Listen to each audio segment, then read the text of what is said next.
What was the worst thing someone told you after you beat cancer? The guy at the gym front desk looked me up and down and whispered, "Listen, man, the owner doesn't like skinny guys working out here. You might want to try somewhere else." I told him I'd already paid for the month online, and he just shook his head like I'd signed my own death warrant. Then I saw the owner, Bo, this massive guy doing bicep curls with dumbbells that weighed more than me. The second I walked past him toward the squat rack, his eyes locked onto me with the kind of look a wolf gives a wounded deer. What nobody in this gym knew was that before the cancer, I'd squatted 800 pounds and held world records in 2 different weight classes. The problem was, I didn't know if any of that strength was still buried somewhere, or if the cancer had stolen it permanently. I set up at the squat rack with just the empty barbell for my warm-up, moving precisely the way I'd always done. Bo's workout partner Greg immediately started filming me, narrating loudly enough for everyone to hear. "Look at this guy treating 45 pounds like it's a max attempt, probably the most weight he's ever handled in his life." I kept my mouth shut and focused on my breathing,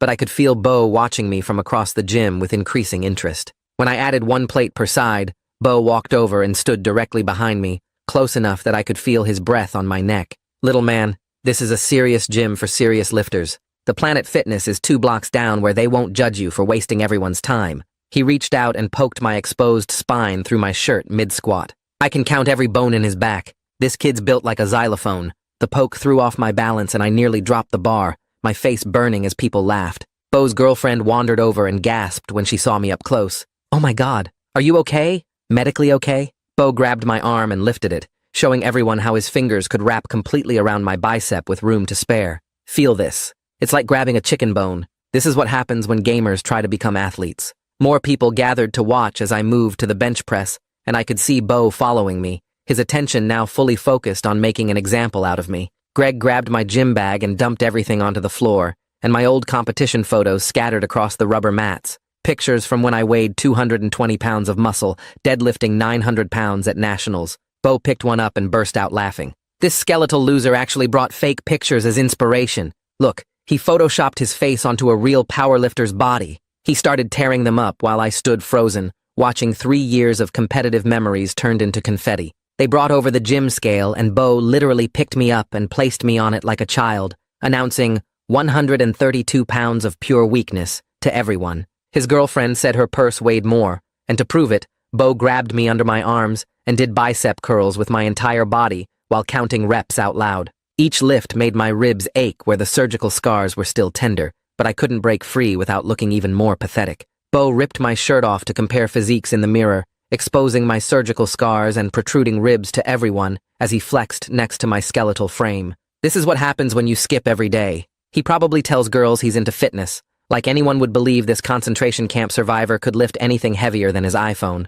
The whole gym was watching now, phones out, and I could see Bo feeding off the attention, getting more aggressive with each passing minute. Greg called the manager over, claiming I was making other members uncomfortable and suggesting I needed medical clearance. Bo added that I was a safety hazard who might collapse. Plus, it's bad for business. New members see this walking skeleton and think our supplements don't work. The manager looked uncomfortable but didn't tell them to stop, and I realized nobody was going to help me. I was loading plates onto the bar when Bo suddenly grabbed my wrist, squeezing hard enough that I felt bones grinding together. "You know what? I think it's time for you to leave." His voice had dropped to something quiet and dangerous, and the playful mockery from before was completely gone. He started dragging me toward the exit while Greg blocked my other side, and I could feel every eye in the gym watching to see what would happen next. "We don't need your kind here, making everyone uncomfortable with your disease-ridden body." That's when something inside me finally snapped. I twisted my wrist using a technique from my old training days and broke his grip, then shoved him backward hard enough that he stumbled. The shock on his face lasted maybe half a second before it transformed into pure rage, and I watched him charge at me with his full 260 pounds of muscle behind him. In that split second, I had to decide if the strength I'd spent 6 months rebuilding in my garage was real, or if I was about to get destroyed in front of everyone. Listen to 90 Seconds and rate me 5 stars on Spotify, doing a giveaway for people who did this and show proof on my Instagram. There will be 4 winners, and you get to choose between a Spotify or Amazon gift card. My body moved on instinct, using a wrist twist I'd drilled thousands of times in high school wrestling. I broke free from his grip and shoved both palms hard into his chest. Bo stumbled backward 3 steps, his face going from shocked to absolutely furious in the time it took him to catch his balance. He came at me fast, all 260 pounds charging like he was going to tackle me through the wall. I sidestepped at the last possible second, my feet remembering footwork patterns my brain had forgotten, and Bo crashed straight into the squat rack. The metallic clang echoed through the entire gym. Weights rattled on their pegs, and the whole rack shifted 6 inches across the rubber floor. Everyone stopped what they were doing and stared. Bo grabbed his shoulder where it had hit the metal upright and spun around looking for me. The gym manager came running over yelling something I couldn't hear over the blood rushing in my ears. 2 staff members in matching black shirts appeared from somewhere. Greg had his phone out filming everything. Someone near the front desk shouted that they were calling 911. I grabbed my torn shirt off the floor where Bo had thrown it. The shredded pieces of my competition photos were scattered everywhere. I scooped up what I could, my hands shaking so bad that I dropped half of them twice. My gym bag was still dumped out near the bench press. I stuffed everything back in as fast as I could while the manager tried to get between me and Bo. I walked straight toward the front door. Nobody tried to stop me. The guy at the front desk who'd warned me earlier just stared as I pushed through the glass doors into the parking lot. The afternoon sun hit my face, and I realized I was only wearing my tank top because Bo had ripped my outer shirt completely off. I made it to my car and got the door open, but my hands were shaking too much to get the key in the ignition. I sat there gripping the steering wheel, trying to make my fingers stop trembling.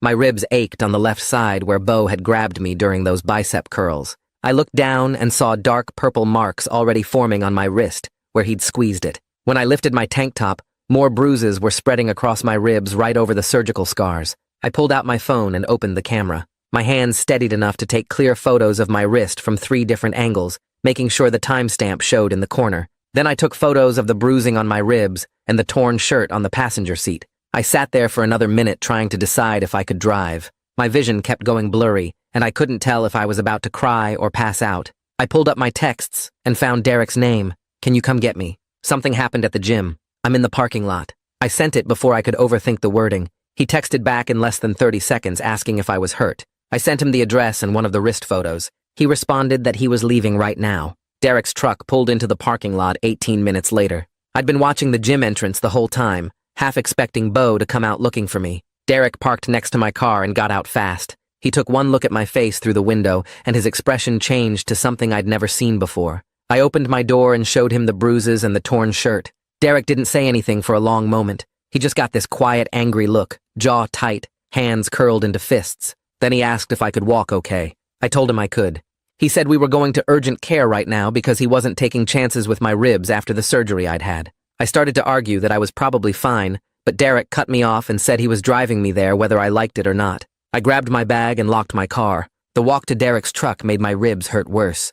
Derek drove fast, but not crazy fast. He asked what happened, and I told him the whole story while we headed across town to the urgent care near his apartment. The bicep curls using my body, the photos getting torn up, the scale, Bo dragging me toward the exit. Derek's knuckles went white on the steering wheel, but he didn't interrupt. When I got to the part about Bo charging me, Derek asked if I hit him first. I explained about the wrist twist and the shove. Derek nodded and said that was self-defense, not assault. We pulled into the urgent care parking lot 20 minutes after he'd picked me up. The waiting room had maybe 5 other people in it. I walked up to the intake desk, and the nurse looked up from her computer. She took one look at me and asked if I was currently in cancer treatment. The question made me want to scream. I told her no, I finished treatment. I just needed someone to check my ribs. She handed me a clipboard with forms and told me to fill everything out, including my cancer history. I sat down in the plastic chairs and started writing. Derek sat next to me and asked if I wanted coffee or water from the vending machine. I said water. The nurse called me back after about 15 minutes.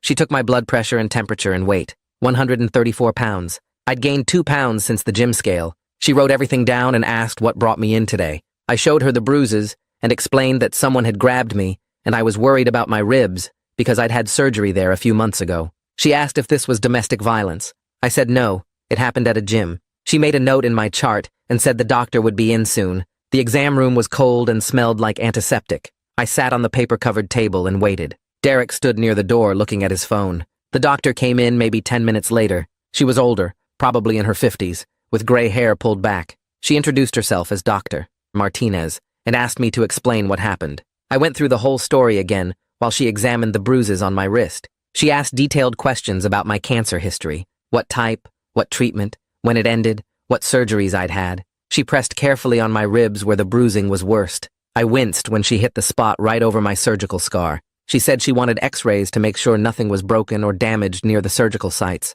A tech came and took me to the x-ray room. I had to hold different positions while the machine clicked and hummed. Back in the exam room, Dr. Martinez said the images would be ready in about 20 minutes. Dr. Martinez came back with the x-ray results on a tablet. She showed me the images and pointed out that nothing was broken or fractured. That was the good news. The bad news was that my bones were still rebuilding density after chemo, and I needed to be really careful about impacts and falls. She asked if I'd been hit in the head at all. I said no. She checked my pupils anyway with a light. Then she wrote down strict instructions on a piece of paper. Follow up with my oncologist within 48 hours. Ice the bruises for 20 minutes at a time. Take ibuprofen for pain, but not more than 600 milligrams at once. Watch for increased pain, swelling, difficulty breathing, or dizziness. Come back immediately if any of those happened. She asked if I felt safe going home. I said yes. She asked if I wanted to file a police report about the assault. I hadn't thought about that. She said the urgent care was required to document injuries that resulted from assault, and she'd be noting everything in my chart. She printed out a copy of her notes and the x-ray report and handed them to me in a folder. Then she left, and the nurse came back to give me discharge papers. Derek drove me to his apartment instead of back to the gym parking lot. He said I could pick up my car tomorrow when I was thinking straight. His place was small but clean, one bedroom with a kitchen that opened into the living room. He pointed me toward the couch and went to make food. I sat there holding the folder from urgent care and staring at nothing. My phone buzzed with texts from numbers I didn't recognize. Somehow people already had photos from the gym. Derek came back with a sandwich and a bag of frozen peas wrapped in a towel. He handed me both and told me to eat and ice my ribs. The sandwich was turkey and cheese. I ate it because Derek was watching me, and I didn't want to argue. He sat in the chair across from me and asked if I wanted to report this to the police. I realized I hadn't thought that far ahead yet. My brain was still stuck on the sound of Bo crashing into the squat rack. Derek said I didn't have to decide right now, but I should think about it. He said people like Bo don't stop unless someone makes them stop. I finished the sandwich and kept the frozen peas on my ribs. Derek turned on the TV to some cooking show neither of us watched. I sat there trying to figure out what happened to my life in the space of 2 hours. I tried to sleep that night, but every time I closed my eyes I saw Bo's face or heard people laughing at me in the gym. Derek gave me a pillow and blanket and told me to wake him if I needed anything. I laid on the couch staring at the ceiling and counting the cracks in the paint. Around midnight, I got up to use the bathroom and saw Derek had left a glass of water and some crackers on the coffee table for me. I ate the crackers even though I wasn't hungry because it gave me something to do besides think. My wrist hurt worse when I wasn't moving it, and the bruises on my ribs made it hard to find a comfortable position. I checked my phone and saw 3 missed calls from numbers I didn't recognize, and a bunch of texts asking if I was the guy from the gym video. I turned my phone face down and tried to sleep again. At 3 a.m., I was still awake, so I pulled up my oncologist's contact info and sent a message through the patient portal requesting an urgent appointment. I explained that I'd been in an incident at a gym and needed to discuss my medical clearance for exercise. The message went through with a little check mark, and I finally fell asleep around 4 a.m. Derek's phone alarm woke me up at 7, and I heard him moving around in the kitchen making coffee. My phone buzzed with a notification from Dr. On's office saying they'd received my message and someone would call me when they opened at 8. I sat up slowly because my whole body felt stiff and sore. Derek brought me coffee without asking if I wanted any and sat down in the chair across from me. He asked if I'd slept at all and I told him maybe 2 hours. The phone rang at exactly 8:15 and the receptionist said, Dr. On had reviewed my message and wanted to see me that afternoon at 2:30. She asked if that worked, and I said yes, before she could offer a different time. I thanked Derek for letting me stay, and he drove me back to the gym parking lot to get my car. The gym didn't open until 9, so the lot was empty, except for my beat-up Honda sitting there like evidence of what happened. I drove home and showered and changed into clean clothes. The bruises looked worse in the daylight, and I took more photos with my phone to document how they were spreading. At 2:15, I walked into Dr. On's office and checked in at the front desk. The nurse called me back within 5 minutes and took my blood pressure and temperature like always. She asked me to roll up my sleeve so she could check something, and when she saw the bruising on my wrist, her whole face changed. She typed something into the computer and put a little flag icon next to my name in the chart. She told me Dr. On would be right in and left the room quickly. Dr. On came in 10 minutes later with a tablet showing my chart and the urgent care records they'd sent over. He sat down on the rolling stool and asked me to show him the injuries. I rolled up my sleeve and lifted my shirt to show the bruising on my ribs. He put on gloves and touched the bruises gently, asking if it hurt when he pressed certain spots. I told him it was sore but not terrible. He pulled up the x-ray images on his tablet and showed me that nothing was broken or cracked. He said that was good news, but he was worried about the stress this was putting on my recovery. He asked what happened, and I explained the whole thing from walking into the gym to Bo grabbing my wrist to me shoving him away. Dr. Ahn listened without interrupting, and when I finished, he asked if I had medical clearance paperwork from him to work out. I said no because I didn't think I needed it. He nodded and said that was something they should have discussed earlier, but with everything else going on during my recovery, it had slipped through the cracks. He opened a document on his computer and started typing. He explained that he was writing a detailed medical clearance letter that would state I was approved for progressive strength training under appropriate supervision. He included my cancer history, my current health status, and specific recommendations about what to watch for during exercise. He printed it out on official letterhead and signed it with his actual signature in blue ink. He handed me the letter in a folder and said to keep copies because some gyms might want to keep one on file. I held the folder and felt something loosen in my chest because now I had actual proof that I wasn't just some sick guy who shouldn't be lifting. Dr. Ahn pulled up my recent blood work results and said my iron levels were still lower than he wanted to see. He adjusted my supplement dosage and wrote a new prescription. He said the low iron explained some of the fatigue I'd been feeling and that the new dose should help within a few weeks. I thanked him and scheduled my next follow-up appointment for 6 weeks out. Derek was waiting in his car outside the medical building and drove me back to his place. He made sandwiches, and we sat at his kitchen table eating without talking much. Then he said, I should talk to a lawyer about what happened. I told him lawyers cost money I didn't have. He said his sister had used someone named Delaney Bishop for a case a few years ago, and she did a free first meeting to see if you had a case worth taking. I was hesitant because the whole thing felt overwhelming, and I just wanted to forget about it and move on. Derek pointed out that Bo had literally grabbed me and assaulted me in front of a room full of witnesses. He said people like that don't stop unless someone makes them stop. I sat there holding my sandwich and thinking about whether I had the energy to fight this. Then I thought about other skinny guys or sick people walking into that gym and getting treated the same way. I asked Derek for Delaney's number, and he texted it to me right there. I called from his kitchen and got a paralegal who answered on the second ring. I explained what happened at the gym, and she asked a few quick questions about timing and witnesses. She said Delaney had an opening Friday afternoon for a free consultation and asked if that worked. I said yes, and she took down my contact info and told me to bring any documentation I had, including photos and medical records. I hung up and felt like I was actually doing something instead of just being a victim. Derek said I could keep staying at his place until I felt ready to go home, and I took him up on it for one more night. 2 days later, I was back at my own apartment, trying to get back into a normal routine. I made breakfast and checked my email and tried not to think about the gym. Then my phone started buzzing with notifications. I picked it up and saw I had 15 new Instagram notifications, 20 Facebook notifications, and a bunch of texts from people I barely knew. I opened Instagram first and saw that Greg had posted a video. The video showed me shoving Bo, but it was edited to cut out everything that happened before. The caption said something about roid rage from Skeleton Boy and how I'd attacked Bo for no reason. The comments section was already filling up with people I didn't know. Someone said I looked like I was on meth. Someone else said I was clearly mentally unstable. Another person made a joke about concentration camp survivors learning to fight back. I felt my hands start shaking as I scrolled through the comments. The video had been shared to 3 different local gym groups and a bodybuilding forum. People who weren't even there were commenting about how I was obviously on something, or how I must have some kind of complex about my size. Someone recognized me from my competition days and said the cancer must have fried my brain. I watched the share count go up in real time as more people passed it around. My phone kept buzzing with new notifications, and I wanted to throw it across the room. That same helpless rage from the gym came flooding back, and I had to put the phone down and walk away before I did something stupid.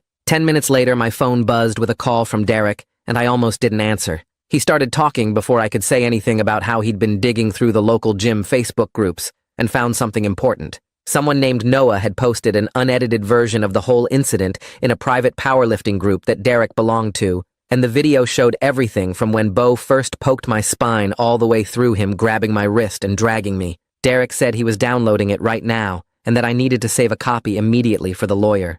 He also reported Greg's edited video on Instagram for misleading content and told me to do the same from my account. I opened my laptop, and Derek sent me the file through a secure link, and watching the full video made my stomach turn because you could hear everything Bo said about my body and see exactly how aggressive he got. The comments on Noah's post were completely different from Greg's video, with people saying Bo should lose his business license and that this was assault on camera. I saved 3 copies of the video to different locations and texted Delaney's office number to see if I could move up my Friday appointment. The paralegal called me back within an hour and said Delaney had a cancellation Thursday afternoon if I could make it. I showed up to her office with my laptop, phone, a folder of printed medical records, photos of my bruises, and both video files on a flash drive. Delaney's office was small but professional, with framed law degrees on the wall and stacks of case files on her desk that made me feel like she actually worked, instead of just taking consultations. She shook my hand and asked me to walk her through everything that happened at the gym from the moment I arrived. I started with the front desk guy's warning and went through every detail I could remember, showing her the photos of my torn competition pictures and the bruises on my wrist. She took notes in a yellow legal pad and didn't interrupt once, just nodded and wrote down specific quotes when I repeated what Bo had said. When I showed her Greg's edited video first, and then the unedited version, she watched both twice and asked me to send her both files along with the names of anyone I recognized in the background who might be witnesses. Delaney leaned back in her chair and explained that I had solid grounds for a civil case for assault and battery based on the video evidence and medical documentation. She said the criminal side could be handled by the police if I wanted to file a formal report, but that would be a separate process from anything she could do for me. She was straightforward about the fact that legal cases take time and energy, and that I needed to think carefully about what outcome I actually wanted from this. She asked if I was looking for money, an apology, criminal charges, or some combination, because that would determine which path made the most sense. I sat there for a minute thinking about what I actually wanted, and it wasn't really about money, even though my medical bills were piling up. I told Delaney I wanted Bo to face real consequences, so he couldn't do this to someone else, and I wanted the gym to take down all the videos and issue a public apology admitting what happened. She nodded and said those were reasonable goals that we could pursue through a combination of civil demand and potential criminal complaint. Delaney explained her fee structure, which was either a flat rate for specific services or a contingency percentage if we went to full litigation. She said the smart move was to start with a strongly worded legal letter to both Bo and the gym, demanding specific actions before we committed to the time and expense of actually filing a lawsuit. The letter would cost me $500 and would lay out exactly what we had in terms of evidence and what legal claims we could pursue if they didn't respond appropriately. I agreed to the letter approach and signed a limited representation agreement right there, then paid the retainer with my credit card. Delaney said she'd have the letter drafted and sent within 2 business days,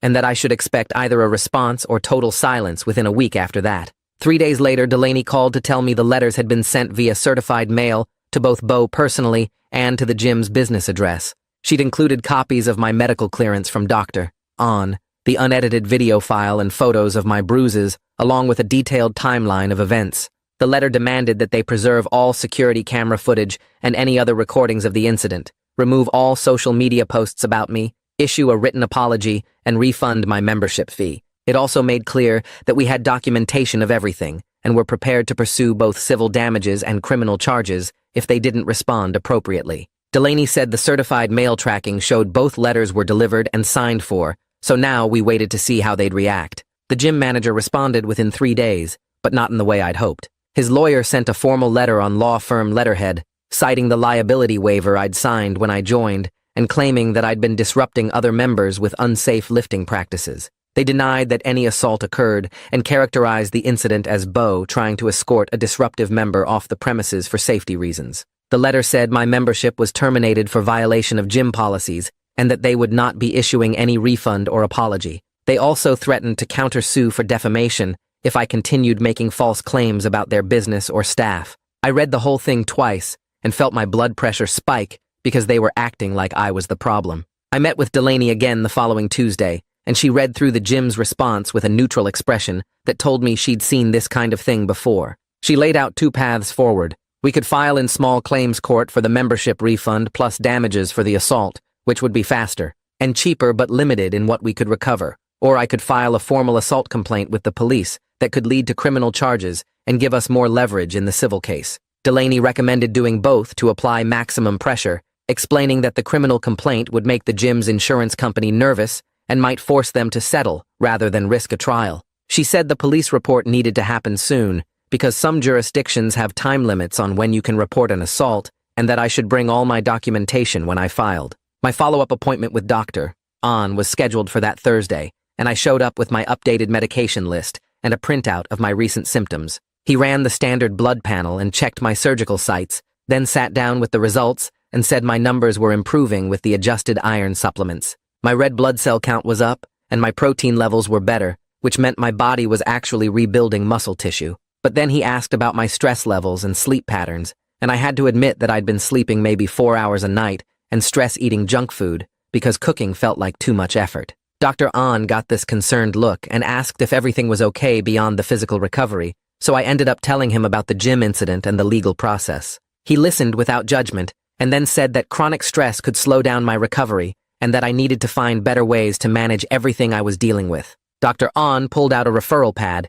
and wrote down a name, Hope Hart, a physical therapist who specialized in working with cancer survivors who were rebuilding strength. He said Hope had worked with several of his patients and understood the specific challenges of training after treatment, including the psychological aspects of dealing with a changed body. Dr. An thought having a structured training plan with professional guidance would help both physically and mentally, giving me concrete goals to focus on instead of just stressing about the legal case. He called Hope's office right there and got me an initial assessment appointment for the following week, then made me promise I'd actually go instead of canceling because I was too busy or anxious. That night, I was lying on my couch trying to watch something mindless on Netflix when my phone buzzed with a DM notification. I opened Instagram and saw a message from an account I didn't recognize, but the profile picture was clearly Bo. The message said that if I didn't drop this legal nonsense immediately, he'd countersue me for defamation and assault, and that he had his own lawyers who were ready to destroy me in court. He wrote that I was trying to ruin his business with lies,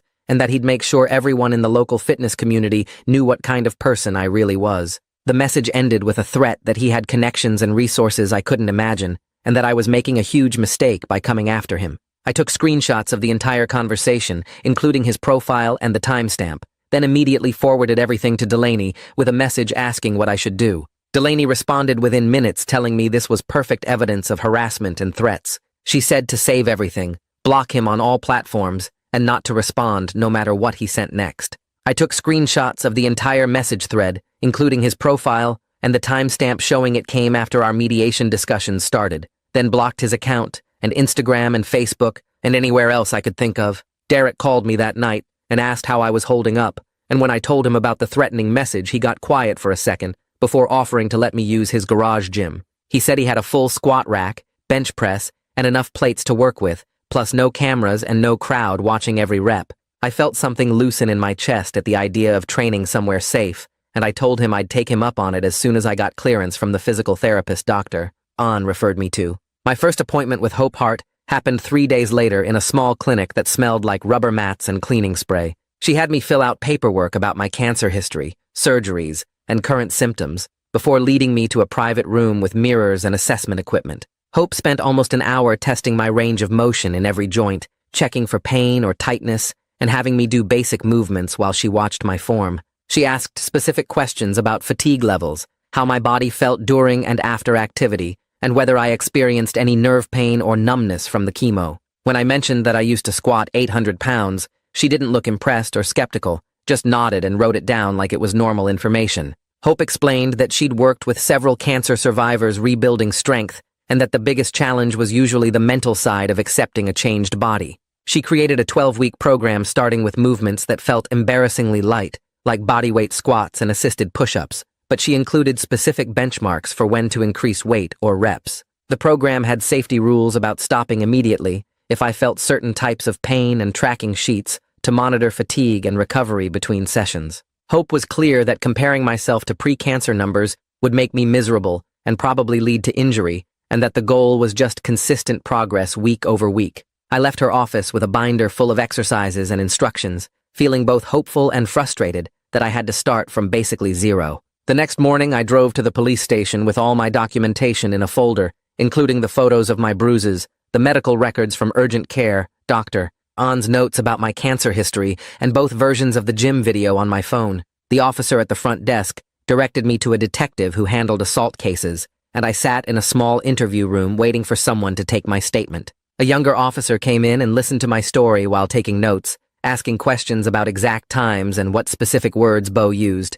He was professional and didn't seem judgmental about my appearance or medical history, which was a relief after everything at the gym. When I showed him both video versions, the edited one Greg posted and the full unedited footage, he nodded and said this kind of evidence made cases much stronger. The officer explained that a detective named Williams handled assault cases for the department and would follow up with me within a week to determine next steps. I signed the formal report and left, feeling like I'd actually done something concrete instead of just being a victim. 4 days later, Detective Williams called my cell and asked me to come in for a more detailed interview. His voice was calm and businesslike, and he mentioned he'd handled several assault cases at gyms and fitness centers before, so he understood the dynamics. I scheduled the interview for the next afternoon and spent the time until then reviewing everything that happened so I could answer questions clearly. Detective Williams turned out to be an older guy with gray hair and a no-nonsense attitude that made me feel like he actually cared about getting the facts right. He had me walk through the entire incident from the moment I entered the gym, asking me to be specific about who said what and when physical contact occurred. Williams watched both video versions on his computer, pausing several times to ask about specific moments like when Bo poked my spine or grabbed my wrist. He reviewed all my medical documentation, including the cancer treatment records and the urgent care report about the bruising. Williams asked whether I felt threatened or feared for my safety during the incident, and I told him honestly that when Bo started dragging me toward the exit, I thought he might really hurt me. He nodded and made notes, then asked specific questions about what Bo said regarding my medical condition and whether other gym members intervened. After reviewing everything, Detective Williams explained that with the video evidence and medical records, there was definitely probable cause for assault charges. He was honest, though, that the district attorney's office would consider factors like whether Bo had prior criminal history and whether I wanted to pursue criminal charges or would accept a civil settlement instead. Williams said he'd forward everything to the DA's office with his recommendation to file charges, but that the final decision would take a few weeks. I left the police station feeling validated that someone in authority was taking this seriously and that Bo might actually face real consequences. 2 days after my police interview, Delaney called to tell me the gym manager had reached out through her office requesting mediation. The manager wanted to resolve everything privately without further publicity or legal action, which Delaney said was typical when businesses realized they had real liability exposure. She explained that mediation could actually work in our favor if we set clear terms and that agreeing to mediate wouldn't prevent me from pursuing criminal charges if the mediation failed. Delaney thought we had strong leverage because of the videos and police report, and that the gym would likely agree to significant concessions to avoid a public trial. I told her I'd consider mediation, but only under specific conditions, and she started drafting a response outlining our requirements. We agreed that any mediation had to be recorded, that both Bo and the gym manager had to attend in person, and that any agreement reached had to be put in writing with specific enforcement terms.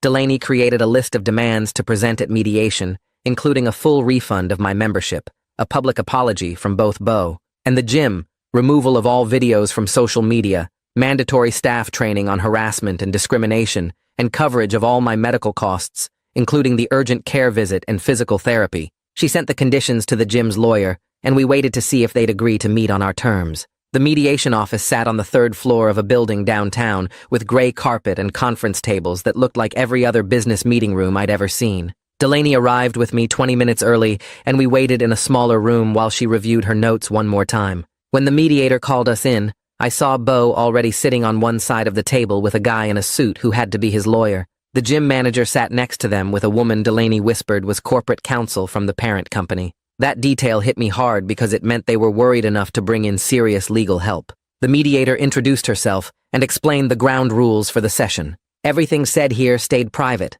unless we reached an agreement. She asked each side to present their version of what happened. Bo's lawyer went first and immediately started talking about how this was just a misunderstanding between gym members. He said Bo was actually trying to help me by suggesting I might be more comfortable at a different facility, better suited to my fitness level. I watched Bo sitting there nodding along like this version made perfect sense. My hands clenched under the table, and I felt that same anger from the gym flooding back. The lawyer kept going, claiming Bo had concerns about my safety and was acting in my best interest when he suggested I leave. Delaney let him finish without interrupting, then calmly asked if she could play some video evidence. She set up her laptop and turned it so everyone could see the screen. The unedited footage started playing, and I watched the mediator's face change as she saw Bo poke my spine mid-squat. When it got to the part where he grabbed my wrist and started dragging me toward the exit, the corporate lawyer shifted in her chair and pulled out a notepad. She started writing fast while the video kept playing. Bo's lawyer tried to interrupt, but the mediator held up her hand and let the whole thing play through. When it finished, the room stayed quiet for a few seconds. Delaney pulled out the medical clearance letter from Dr. On and slid it across the table. I explained my competition history before cancer, keeping my voice steady even though my heart was pounding. When I mentioned the 800-pound squat and the world records I used to hold, Bo's lawyer actually looked surprised. He glanced at Bo, who suddenly found the table really interesting and wouldn't make eye contact with anyone. The gym manager jumped in, trying to defend their policies by saying they maintain high standards for serious lifters. Delaney responded that discriminating against someone based on their medical history violated several state and federal laws. She listed them by number, and the corporate lawyer's pen moved even faster across her notepad. The manager started to argue back, but the corporate lawyer actually interrupted her own client and suggested they take a break to discuss some things privately. The mediator agreed and called a 20-minute recess. Delaney and I went back to the smaller waiting room, and she told me the video had landed exactly how she hoped. The corporate lawyer's reaction told her they knew they had real problems. When we returned to the conference room, the gym side had a completely different energy. The corporate lawyer did most of the talking this time and presented a revised offer. They would provide a full refund of my membership fees and remove all videos from their social media accounts. They had drafted a policy on harassment prevention that staff would be required to complete training on. They were willing to cover my urgent care costs from the night of the incident, but they refused to cover Delaney's attorney fees, and they absolutely would not issue a public apology because of concerns about their reputation. I felt frustration building because I wanted them to admit publicly what happened. Delaney asked for a few minutes to confer with me privately. We stepped into the hallway, and she explained that getting the policy changes and cost coverage was actually a bigger win than a forced apology would be. A public apology they were pressured into wouldn't mean anything anyway. She reminded me that we could still pursue criminal charges through Detective Williams if I wanted real accountability beyond this civil agreement. I thought about it for a minute and realized she was probably right. We went back in and told them we'd agree to their terms with one addition. The gym had to send me a written acknowledgement that the incident violated their own policies. It wasn't a public apology, but it was something in writing that admitted fault. The corporate lawyer agreed to that modification, and the mediator started drafting the settlement agreement. We all signed it an hour later after Delaney reviewed every word. I left the mediation office feeling weird, like I'd won something but not quite enough. The anger was less intense than I expected, though. Delaney walked me to my car and reminded me that the criminal case was still open with Detective Williams. The district attorney's office would make their own decision about whether to file charges regardless of this civil settlement. That helped a little, knowing Bo might still face real consequences beyond just writing a check. I drove home and tried to focus on what came next, instead of replaying the mediation in my head. 2 weeks passed with me checking my email constantly for updates from Detective Williams. Nothing came, but I had other things to focus on. Derek had been letting me use his garage gym setup 3 times a week, and I was following the program Hope created. The weights were embarrassingly light, but I was moving without pain for the first time since treatment ended. On a Tuesday morning, I set up for bodyweight squats in Derek's garage with my phone propped up to record my form.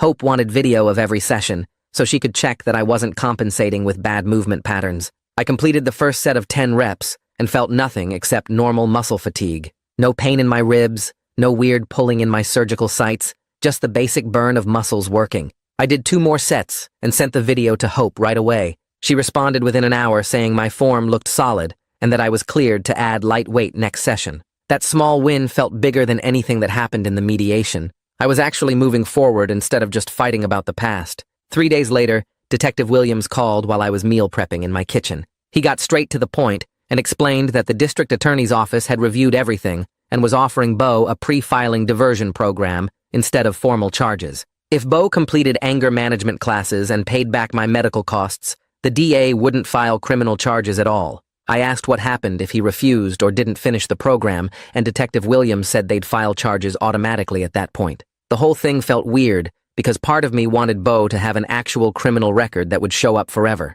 I thanked the detective and told him I needed to think about it, then immediately called Delaney to get her take on the situation. She picked up on the second ring and listened while I explained the diversion offer and my mixed feelings about letting Bo off without real charges. Delaney explained that diversion programs were super common for first-time offenses and that prosecutors used them to keep cases out of overcrowded courts. She pointed out that I'd avoid months of stress dealing with trial dates and testimony, plus Bo would still have to complete actual requirements and pay actual money. The restitution would cover all my urgent care costs and some of the attorney fees, which wasn't nothing. I asked if accepting the diversion meant giving up on real justice, and Delaney was honest that it wasn't perfect, but it was realistic.